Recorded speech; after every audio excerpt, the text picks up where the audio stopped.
Hi, welcome to this month's edition of Conversations with Claris. Today's topic is going to be ETFs. And we have Scott Iverson here with us today to fill us in a little bit about ETFs. They have been around for quite a while, but we've been introduced to them to one of our big partner mutual fund companies, Dimensional. They've recently have come up with some ETFs and are exploring and continuing to add more.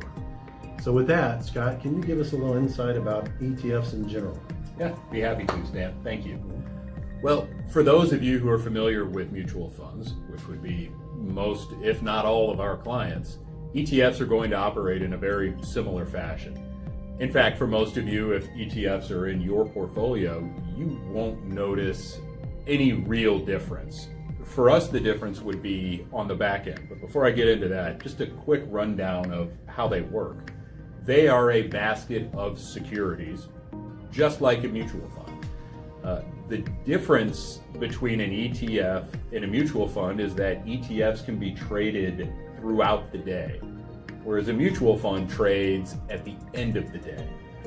This can offer some advantages and even one potential drawback, which I'll touch on at the very end of this. The advantages are that from a tax perspective, generally speaking, they are friendlier. Now, Stan, you'd mentioned Dimensional. Dimensional is introducing ETFs, and their mutual funds have always been very, very tax friendly. So there wasn't always a ton for us to pick up there as far as tax efficiency goes, but believe it or not, these are a little more tax efficient. From a fee perspective, ETFs, generally speaking, are also friendlier from a fee perspective, and that will be true for the Dimensional ETFs as well, even though the mutual funds were very, very low cost to start with.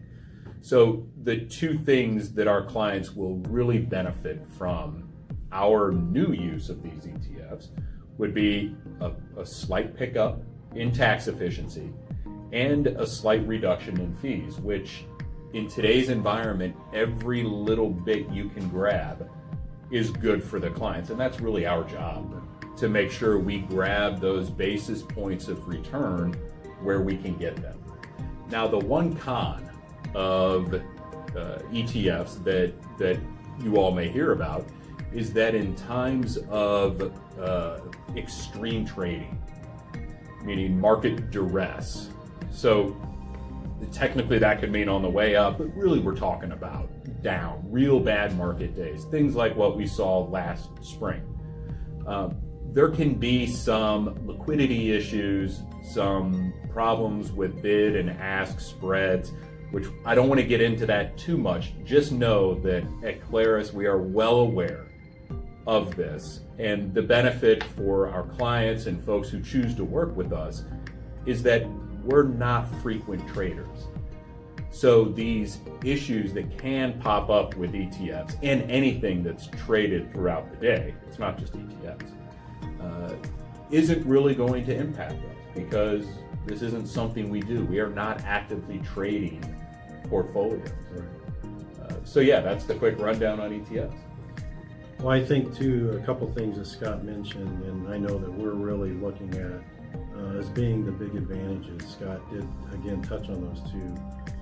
One is the price reduction is probably the biggest one. The other is there is some tax efficiency there.